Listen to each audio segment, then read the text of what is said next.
오늘 히브리서 4장 그리고 히브리서 5장까지의 말씀을 여러분과 함께 나누는 시간 갖기를 원합니다. 여러분, 우리가 지난주에 뭐에 대해서 우리가 함께 말씀을 나눴죠?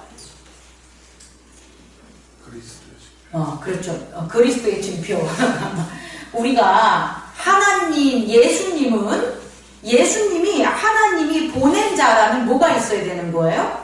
표적이 있어야 돼요. 근데 그 표적에는 네 가지가 있어요. 어떤 표적이 있어요? 첫 번째는 하나님의 아들로서의 표적이 있어요. 그 표적의 특징이 뭐냐 봤더니 응보가 아닌 구원이었다. 그리고 그 하나님의 아들로서의 표적의 특징이 뭐냐 봤더니 형제였다. 뮤추얼 어펙션이었다라는 걸 배웠고요. 그 다음에 지난주에 나온 게 뭐예요? 예수님의 표적이 뭐로서의 표적? 그리스도의 표적이었다는 거예요. 그 그리스도의 표적의 특징이 뭐냐? 첫 번째 봤더니 뭐였어요, 여러분? 안식. 그러니까 그리스도라는 그 표적에는 반드시 어떤 특징이 나야 되냐? 안식이 있어요. 그 안식은 하나님의 뭐다? 생명이다. 하나님이 창조한 모든 것들 가운데 하나님이 거하시는 게 생명이다. 그래서 안식의 그리스도의 표징의 특징으로 안식이 있었다. 또 하나는 뭐였다? 그리스도의 표징에는 어떤 특징이 있다? 성령의 음성이 들린다. 근데 이 성령의 음성은 성령님이 주시는 은사나 방언이나 통변이나 이런 가르침이나 하는 것에서 나타나는 그런 여러 가지 말들이 아니라는 거예요. 그리스도라는 표적에서 나타나는 성령의 음성은 뭐냐? 너는 내 아들이다. 이 음성을 듣고 우리가 하나님 나라로 하나님 아버지의 본향을 향해서 가는 거예요. 마치 북극성을 보고 항해를 하는 것처럼, 마치 캄캄한 산에서 아무것도 없는 칠흑 같은 어둠이지만 엄마가 부르는 소리를 듣고 아빠가 부르는 소리를 듣고 그 소리에 이끌려서 집을 찾아가는 거와 같은 그 음성이 바로 그리스도의 표적에게만 나타난다는 걸 우리는 배웠습니다. 오늘은 세 번째고요. 어떤 표적일 것 같아요, 여러분? 네, 인자입니다. 예수가 인자라는 표적이에요. 참 어려운 단어예요. 복음서에 보면 예수님이 자신을 뭐라고 얘기합니까? 인자라고 얘기합니다. 인자는 언어적인 측면에서 말 그대로 사람의 아들, Son of Man이에요. Man. 사람의 아들. 나는 사람의 아들이다. 나는 사람의 아들이라고 자신을 표현했어요. 어떻게 보면 이런 측면도 있어요. 자꾸 예수님을 뭐로 보는 거예요? 당신은 그리스도십니다. 당신은 하나님의 아들입니다. 라고 자꾸 하나님의 아들로서의 그와 같은 요구 조건을 내세우는 거예요. 또 제자들이나 유대인들이 당신은 메시아입니다. 그리스도십니다. 라고 그리스도의 모습을 갖다가 그리스도의 역할을 자꾸 바라는 거예요. 그런데 정말 실질적으로 누구에게 있어서? 제자들에게 있어서, 실질적으로 이스라엘 백성들에게 있어서, 실질적으로 우리들에게 있어서 가장 도움을 주는 것은 하나님의 아들로서도 아니고 그리스도도 아니고 뭐로서? 인자로서, 하나님의 인자, 사람의 아들로서가 실제적인 영향을 미칠 수 있다라는 거예요. 여러분 이거 이해할 수 있겠습니까? 백성들과 유대인들과 제자들은 바라죠. 하나님의 아들이 내 옆에 있으면 얼마나 좋아. 그리스도가, 메시아가 내 옆에 있으면 얼마나 좋아. 이렇게 바라는데 실질적으로 그들에게 가장 필요한 것은 누구라는 거예요? 인자로서의 예수라는 거예요. 다시 말해, 사람의 아들로서의 예수가 실질적으로 그들의 삶에 필요하다는 거예요. 우리들의 삶에 필요하다는 거예요. 그래서요, 정말 아이러니하지만 예수님은 큰 표적을 나타내고 큰 표적을 나타냄에도 불구하고 본인을 따르는 사람들에게 자기를 뭐라고 했냐? 나는 인자야. 얘들아, 나는 인자야. 나는 사람의 아들이야. 이런 거예요. 아, 이걸 어떻게 여러분의 가슴 속에 이렇게 딱 안치될 수 있게 전할까요? 제가 큰 능력을 보인 거예요. 제가 큰 능력을 보이고 여러분에게 큰 도움을 전했어요. 그러면 여러분이 저한테 뭐냐면, 야, 목사님은 위대하십니다. 목사님 참 능력 크십니다. 목사님 하나님이 크시게 쓸 거예요. 라는 말을 듣고 싶겠죠. 기대하겠죠. 우리 모두가 그러겠죠. 근데 그렇지 않다는 거예요. 아이고, 공권사님, 저는 인자예요. 저는 최기화 권사님의 딸이고요. 장문식 권사님의 딸이에요. 저는요, 이러이러한 죄를 졌고요, 이러이러한 연약함이 있고요, 이러이러한 어려움이 있었던 그냥 그런 사람이에요. 라고 하는 거랑 똑같은 거라고요. 사람들은 예수님을 따라가면서 큰 아들과 하나님의 아들과 그리스도의 영광과 능력을 자꾸 보여주기를 예수님한테 자꾸 따르면 예수님을 뭐라고 하냐면, 얘들아, 난 있잖아, 목수의 아들. 나는 요셉 목수의 아들로 태어났어. 나는 마리아의 아들로 태어났어. 너 알잖아, 나 갈릴리에서 자랐어. 이렇게 얘기를 하는 거예요, 여러분. 여러분, 이런 거 한 번도 들어보지 못했죠. 이런 경험을 안 했는데 예수님은 그렇게 그의 제자들과 유대인에게 갔다라는 거예요, 여러분. 만약에 예수님이, 야, 나 하나님의 아들이야, 드러내고 전하고, 나 그리스도야, 너네들 나 안 따르면 너네들 안식 없다, 니네들 생명 없다, 니네들 하나님의 아들이란 소리 안 듣는다, 나 니네들 형제라고 대하지 않을 거다, 나 니네들 응모할 거다 라고 했으면 예수님이 전도하고 지나는 모든 곳에 있는 사람들이 예수님이 누구신 것 같아? 라고 얘기를 물어보면 뭐라고 전해냈어요? 예수님은 그리스도야. 예수님은 하나님의 아들이야. 왜? 그가 그렇게 우리한테 얘기했단 말이야. 그리고 그가 그렇게 표징을 보였단 말이야. 라는 얘기 듣지 않았겠어요? 근데 아니라는 거예요. 근데 어떤 소문이 났냐면 제자들 중에서도 혹은 많은 사람들이 예수님을 모르는 거예요. 야, 저는 요셉의 아들이잖아. 저는 마리아의 아들이잖아. 라고 얘기를 하는 거예요. 우리는 그것을 그들의 믿음이 없다라고만 생각하지 마시고요. 그와 같은 하나님이 그를 인자로 세우셔야 됐기 때문에 예수님 스스로가 그를 인자로 보이신 걸 우리는 발견하는 시간을 갖기를 원해요. 우리도 마찬가지예요. 우리도 그와 같이 예수님처럼 내가 아무리 높아지고 내가 아무리 크고 내가 아무리 구원의 언약이 있다고 해더라도 나는 누구야? 나는 죄인이야. 나는 누구누구의 아들이야. 누구누구의 딸이야. 내가 걸어온 것이 이랬지. 라는 자기 자신을 낮추고 겸손히 여기는 인자로서의 우리의 믿음이 필요하다는 거예요, 여러분. 이게 실질적으로 중요한가를 깨닫는 저와 여러분 되기를 원합니다. 왜냐하면 따라해보세요. 하나님은 말세에 인자만 만난다.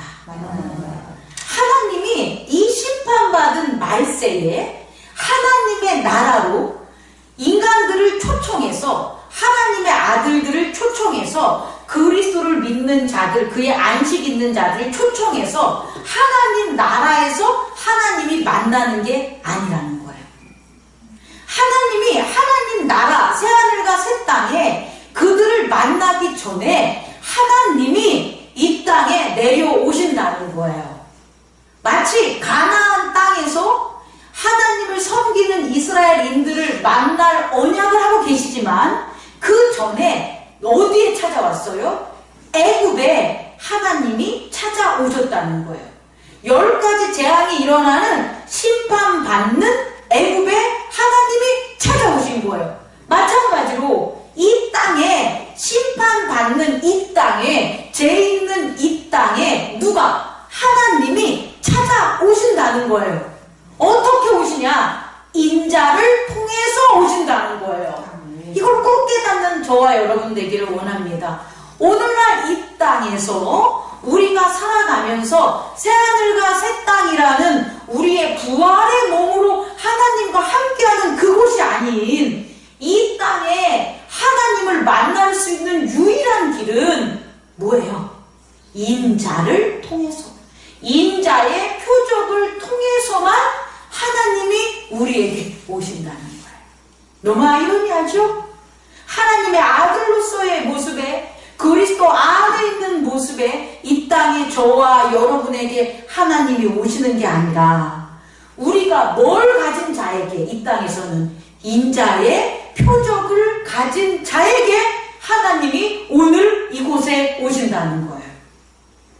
오늘 예배드리는 우리 안에 뭐가 없다면, 인자의 표적이 없다면 하나님 이 예배 받으시지 않으신다는 거예요. 우리 또한 예배를 드려도 이 땅에서 하나님을, 계시를 보지 못하고 하나님을 만나지 못한다는 거예요. 그래서 예수가 인자됨이라는 것은 죄악된 세상 속에서 누구를 만나는 거다? 하나님을 만날 수 있는 유일한 방법임을 깨닫는 저와 여러분 되기를 원합니다. 예수가 인자로 오셨기 때문에 예수님의 제자들이 하나님을 알 수 있는 거고, 예수님이 인자로 오셨긴 그 표적을 보였기 때문에 이스라엘인들이 하나님을 만날 수 있었다는 걸 깨닫는 저와 여러분 되기를 원해요. 자, 그렇다면 예수가 인자된 표적에는 어떤 특징이 있냐, 이제 우리가 살펴봐야 되겠죠. 예수가 인자된 특징의 첫 번째는 뭐냐 봤더니 제물이에요. 뭐라고요? 제물. 다시 말해서 하나님을 이 땅에서 우리가 만날 수 있게 하는 유일한 방법이 뭐냐? 제물이라는 거예요. 이해할 수 있겠습니까? 그래서요, 예수님을 뭐라고 세례 요한은 말하냐면 하나님의 어린 양이다라고 얘기하는 거예요. 하나님의 어린 양? 다시 말해, 하나님의 어린 양이라는 것은 하나님을 만날 때 드려지는 제물이라는 거예요. 왜 하나님의 어린 양이라고 하면 하나님께 드려져야지 하나님은 이 땅에서 그 제물을 통하여 나타나신다는 걸 깨닫는 저와 여러분 되기를 원합니다. 그래서요, 예수님이 인자된 그 표적의 첫 번째 특징이 제물인데, 그 제물의 우리는 성질들을 살펴봐야 되는데, 첫 번째 뭐냐? 그 하나님의 어린 양인 제물의 성질은, 따라해보세요. 죄가 없다. 죄가 없다라는 거예요. 이게 가장 중요해요. 제물에는 뭐가 없어야 돼요? 죄가 없어야 돼요. 우리들이 예수님께 드려질 때에 하나님의 어린 양처럼 우리가 예수님의 어린 양이 돼야 돼요. 그럼 우리가 예수님의 어린 양이 되면 우리에게 뭐가 없어야 돼요? 죄가 없어야 돼요. 그 없애려고 예수님이 우리 안에 거하시는 거예요. 그리고 우리가 예수님 안에 거하는 거예요. 뭐로 쓰려고? 어린 양으로 쓰려고. 여러분의 죄를 예수 그리스도께서 사해주고 씻겨주신 이유는 하나예요. 딱 하나. 지금 우리가 살면서 하나님을 뭐 할 수 있도록? 맞이할 수 있도록. 하나님을 맞이하는데 어떻게 맞이하는 거예요? 제물로서 맞이하려고. 예수님이 하나님의 어린 양으로 하나님을 맞이한 것처럼 우리들도 예수님의 어린 양으로 하나님을 뭐 하라고? 맞이해 주려고, 맞이할 수 있게 하려고 우리의 죄를 사해 주신 거라는 거예요. 그 위에 없습니다, 여러분. 자, 제물의 성질 중에 첫 번째 뭐다? 죄가 없다.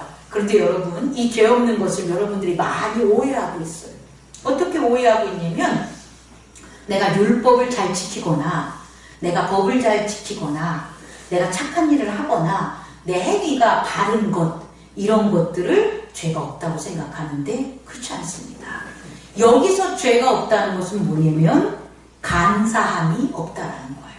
뭐라고요? 간사함이 없다.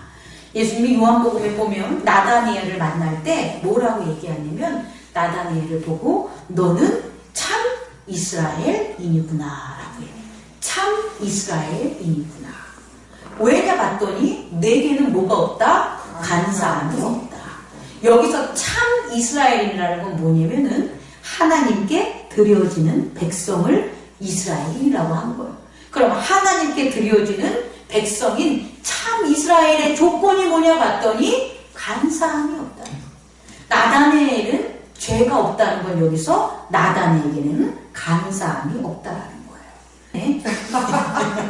또 뭐라고 하면 안 들어갔을 때인데 이 가늠한 놈아, 이 가늠한 년아. 여러분 지금 웃잖아요. 이 욕이 여러분 되게 안 사용해서 안 들어보는데 이게 다행인 걸 깨닫기 바랍니다. 그런데 오늘날 현대사회가 아닌 옛날 고대사회, 중세사회, 지금의 종교적 집중, 종교적 자유가 없이 국교화된 그런 곳에 있어서 종교가 그 나라의 전체적인 법치를 차지하고 있는 그런 시대에 가장 욕이 무슨 욕이겠어요? 가늠한 년, 가늠한 놈, 간사한 놈, 간사한 거예요. 왕권 시대에 신하들이 있잖아요. 그 신하 중에 가장 큰 죄가 뭐예요? 간사한 거예요, 여러분. 꼭 깨닫는 저와 여러분 되기를 원합니다. 오늘 현대사회에서는 이 단어를 사용하지 않지만 종교가 국가해야 된 지금 우리는 종교를 우리의 이 기독교를 사실은 우리의 생명으로 여기면서 법으로 살아가는 종교를 국가로 하는 우리들의 체제예요. 우리는 지금 종교임이라는 것은. 근데 그 종교가 모든 국가 일반인들에게 적용된 시대에 있어서 죄는 뭘 뜻하냐면 가늠함과 간사함이었다는 걸 깨닫는 저와 여러분 되기를 원합니다. 왜 가늠함과 간사함이 가장 큰 욕이고 죄냐면 간사하다는 것은 다른 임금을 섬기는 거예요. 이것만큼 가장 큰 죄가 어디 있어요? 아니 전쟁에서 승리를 못할 수 있어요. 잘못할 수 있어요. 세금을 들낼 수 있어요. 일을 잘 못할 수 있어요. 이런 것들은 왕은 용서해 준다니까요. 근데 왕이 용서 못하는 게 있어요. 그게 뭐냐? 간사한 거라는 거예요. 뭐냐면 네가 내 신하인데 네가 왜 다른 나라 왕의 신하가 돼서 그 말을 듣느냐는 거예요. 너가 내 왕의 명령을 안 따르고 왜 너는 네 이익과 네 꾀에 따라서 네 생각대로 하냐는 거예요. 그게 간사하다는 거예요.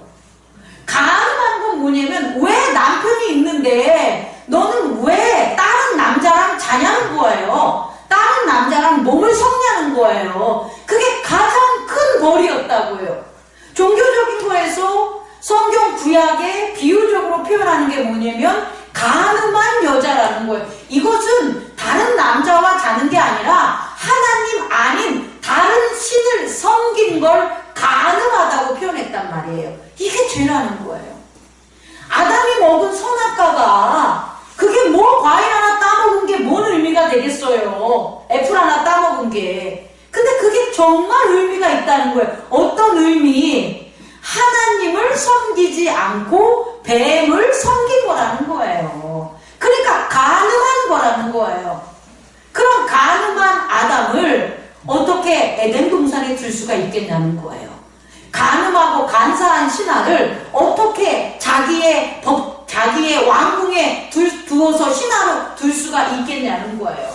가늠한 자기 아내와 가늠한 남편과 어떻게 한 집에서 한 방에서 한 침대에서 잘 수 있겠냐는 거예요. 그게 죄라는 거예요.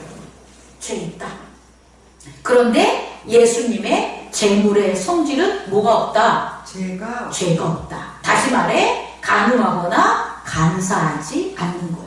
하나님이 꼭 받으시는 것, 하나님이 좋아하는 것, 하나님이 임하시는 것, 그게 바로 뭐다? 죄가 없다라는 재물의 특성임을 깨닫는 저와 여러분 되기를 원합니다. 그래서요, 이 죄가 없는 이 재물이기 때문에 재물에는 또 하나의 성질이 나타나는데 씻겨짐이라는 게 일어나는 거예요. 뭐라고요? 씻겨짐. 다시 말해 우리가 재물을 하나님에게 드리는 것은 죄가 없는 양을 그 재물을 하나님이 받아. 그럼 받아서 끝나는 게 아니라 그 재물을 하나님이 받으시는 걸 어떻게 나타내냐면 불로 태워진다고 나타나 있는 거예요.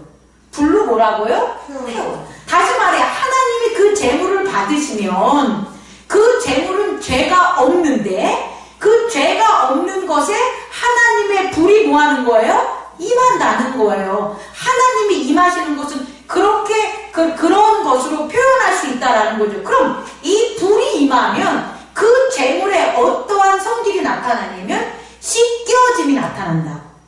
다시 말해 하나님의 불이 임한 그 재물에는 작은 티, 그 재물이 함께 했을 때 벌어지는 어떠한 오욕과 티들도 모두 다 뭐 할 수 있다? 사라질 수 있다라는 거예요. 여러분, 물로 씻겨지는 게 아니라 여기서 나타나는 건 뭐예요? 불로 태워지는 거예요. 재물에 있어서의 씻겨짐은 불로 태워짐으로 연단하여 정금, 불순물이 없는 온전한 것이 나타나는 게 재물의 두 번째 성질이라는 걸 깨닫는 저와 여러분 되기를 원해요. 아멘. 여러분 이해할 수 있겠습니까? 예수 그리스도가 하나님의 어린 양으로 제물로 드려짐으로 하나님이 이 땅에서 그 제물을 받으셨단 말이에요. 받으심으로 그 제물의 두 번째 성질이 어떤 게 나타나냐면 그 제물을 본 자들, 하나님이 임한 것을 믿은 자들에게 있어서 온전함이 이루어진 거예요. 그 사람에게 일어난 불완전한 것들이 다 어떻게 되는 거예요? 치유되는 거예요. 아픈 자들은 아픈 게 낫게 되는 거고, 가난한 자들은 가난한 게 풍요롭게 되는 거고, 지혜가 없는 자들은 지혜가 충만하게 되는 것들이 일어나는 게 뭐가 되냐면 씻김, 어떤 씻김? 불로 씻김이라는 걸 깨닫는 저와 여러분 되기를 원합니다. 그래서요, 하나님의 재물에는 세 번째 성질이 또 나타나는데 그게 뭐냐면 고난 중에 순종이에요. 오늘 히브리서 5장에 얘기한 것처럼 어떤 순종이냐? 고난 중에 순종이 나와요. 즐거움 중에 순종이 재물에서 나타나는 게 아니라 고난 중에 순종이 나타나는 것을 깨닫는 저와 여러분 되기를 원합니다. 그래서 하나님께 드려지는 재물은요, 여러분 잘 들어보세요. 있어서 넉넉해서 드려지는 게 재물이 아니에요. 왜냐면 고난 중에 내가 먹을 게 없어도 하나님께 드리는 거예요. 왜? 하나님이 그 재물을 받으시면 어떻게 하는 거니까? 먹을 게 생기는 거예요. 그게 재물이에요. 목사님 무슨 그딴 소리 해주세요. 이게 정답이에요, 여러분. 재물은 있어서 드리는 게 아니라 내가 지금 요거밖에 없는데 요거 지금 안 하면 못해. 요거 지금 안 하면 밥도 못 먹고 쌀도 떨어져. 요거 지금 못하면 나 차비도 없어. 요거 지금 못하면 내 새끼 지금 드려지는데 등록금도 못 드려. 그러면 안 드려. 이걸로 하는 거 그건 재물이 아니라고요. 근데 재물은 그런 가운데 내가 요걸 드리면 내 생활에 힘듦에도 불구하고 어려움에도 불구하고 이 힘든 이 티 있고 이 더럽고 이 죄 있는 이런 것들에서 나는 종식되기를 원해. 여기서 그런 모든 것들이 타가고 없어지길 원해. 그 믿음으로 드려지는 게 재물이라는 거예요. 아니 백성들이, 형제들이, 예수님이 구원하는 제자들이 착하고 믿음이 많으면 뭐하러 예수님이 재물이 돼요? 뭐하러 하나님의 어린 양이 되겠어요? 그런데 그가 구하려는 누구들은, 제자들은, 그가 구하려는 이 하나님의 백성들은 다 죄들고 모질르고 없고 가난하고 지식 없고 망나니고 이런 것들이란 말이에요. 그러니 자기의 목숨을 모하지 않으면 드림으로, 고난 중에 자기의 목숨을 드림으로 그 모든 것들을, 그들 안에 있는 것들을 다 모하길 원하는 거예요. 태우길 원하는 거예요. 하나님 이 마음으로. 그래서 예수님이 드려지는 재물이라는 걸 깨닫는 저와 여러분 되기를 원합니다. 근데 재물은요, 예배자들에게 있어서 꼭 드리는 거예요. 아니 내가 뭐 하길 원한다면 내게 일어나는 모든 티들, 내게 일어나는 부족한 것들, 이것들을 다 뭐하길 원하면 하나님이 오늘 내게 임해주셔서 다 찾으셔서 마치 새 생명이 돋고 새로운 열매가 내 안에서 다 있기를 원하신다면, 그런 마음으로 예배를 드린다면 그 예배자는 반드시 제단에 뭐가 있어야 된다? 제물을 드리는 게 마땅하다는 거예요. 누구처럼? 예수 그리스도처럼. 꼭 깨닫는 저와 여러분 되길 원합니다. 그래서요, 이 제물에 누가 거하는 거다? 하나님이 거하는 거예요. 이러한 하나님의 어린 양의 제물이 있는 그 제단에 누가 오시는 거예요? 하나님이 거하시는 것을 깨닫는 저와 여러분 되길 원합니다. 다시 정리하겠습니다. 예수님이 뭐에 대한 표징, 인자에 대한 표징을 보였는데, 그 인자가 보인 표징의 특징이 첫 번째 뭐다? 제물이다. 그래서 그 제물에는 네 가지 성격이 있는데, 하나는 뭐다? 죄가 없다. 간음하거나 간사하지 않다. 두 번째는 뭐다? 씻겨짐이 있다. 불로 타지는 그런 정금같이 만드는 씻김이 제물에 작용한다. 세 번째는 뭐다? 고난 중에 순종이다. 즐겁고 기뻐서 순종하고 제물을 드려지는 게 아니다. 네 번째는 뭐다? 그 제물에 반드시 하나님이 거하신다 라는 걸 깨닫는 저와 여러분 되기를 원합니다. 두 번째로요, 예수님이 인자된 표징의 두 번째 특징은 따라해보세요. 예물. 이제 예물이 되는 거예요. 예물은 뭐가 되냐면, 자, 동방 박사들이 예수님을 찾아오잖아요. 그때 예수님께 뭘 드려요? 제물을 드립니까? 예물을 드리죠.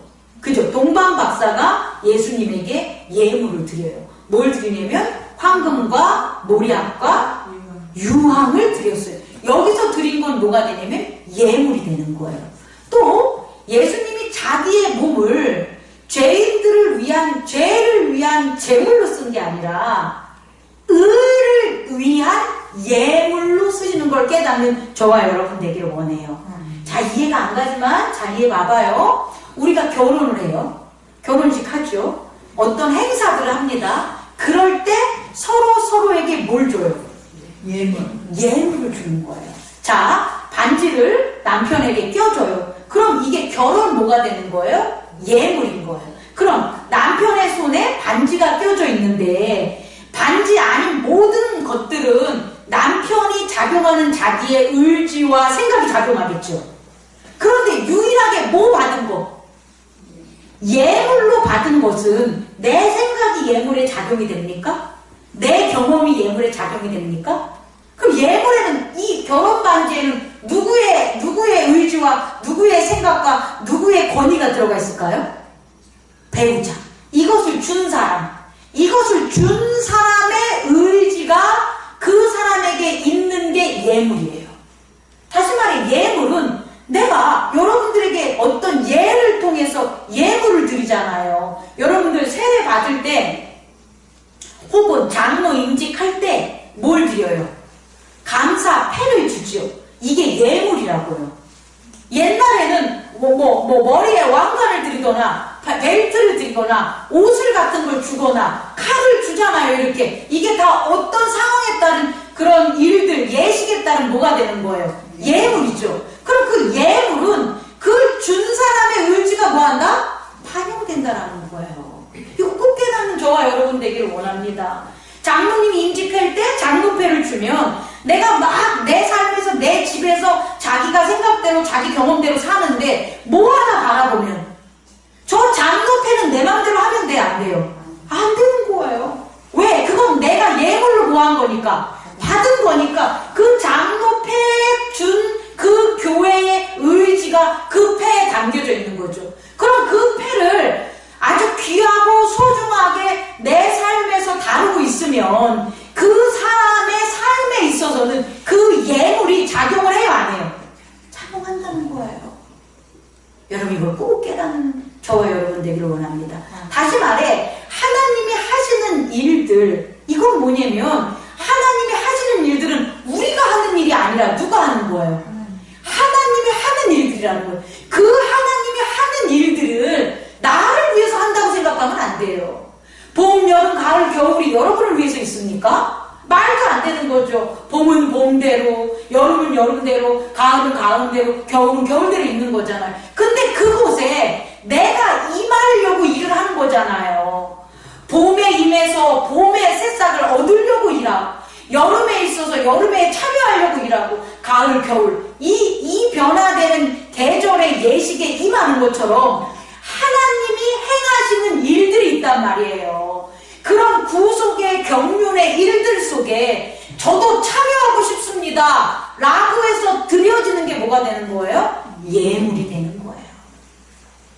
동방 박사가 예수님을 찾아왔을 때 당신은 그리스도의 하나님의 아들인데 당신이 와서 분명히 유대인들에게 구원을 행하고 이방인들에게도 구원을 행할 겁니다. 그건 당신의 일입니다. 근데 당신이 그 일을 행할 때 내가 준 유황이, 내가 준 모략이, 내가 드린 황금이 예물로 작용하기를 원합니다 라고 해서 드려지는 게 예물이에요. 그래서 예수님이 이 땅에서 십자가에 못 박히시고 부활하시고 그리고 재림할 때 상징하는 게 뭐가 되냐면 황금과 유약과 모략이 되는 거예요. 모략은 썩지 않게 하는 거고 죽음을 상징하는 거고, 황금은 사망이나 이런 것들을 물리치는 것을 상징하는 게 뭐가 되는 거예요? 유황이 되는 거잖아요. 그리고 황금은 왕제의 왕권을 가진 보호자의 권세를 나타나는 게 황금이 되는 거잖아요. 그런 것들에 내가 드린 건 보잘것없는 예물이지만 당신은 그 일을 하니, 그런 역사를 이루시니 그걸 할 때 내 예물이 당신 몸에 치장한 단추라도 되기를 원합니다. 당신이 입은 세마포라도 되기를 원합니다. 당신의 무덤에 뿌려진 모략이라도 되기를 원합니다 라고 해서 드려주는 게 뭐가 되는 거예요? 예물이라는 거예요. 다시 말해 예물에는 어떤 성질이 있나 봤더니 첫 번째 의가 있다라는 거예요. 뭐라고요? 의. 다시 말해 이 의는 뭐냐면 아까 죄에는 간사함, 간음이 있다 그랬잖아요. 의에는 의리가 있는 거예요. 의리. 우리가 말하는 의리는 뭐냐? 옳을 의자예요. 다시 말해 옳다는 것은 나를 희생하더라도 이 일을 이루는 게 맞다는 거예요. 그게 의리인 거예요.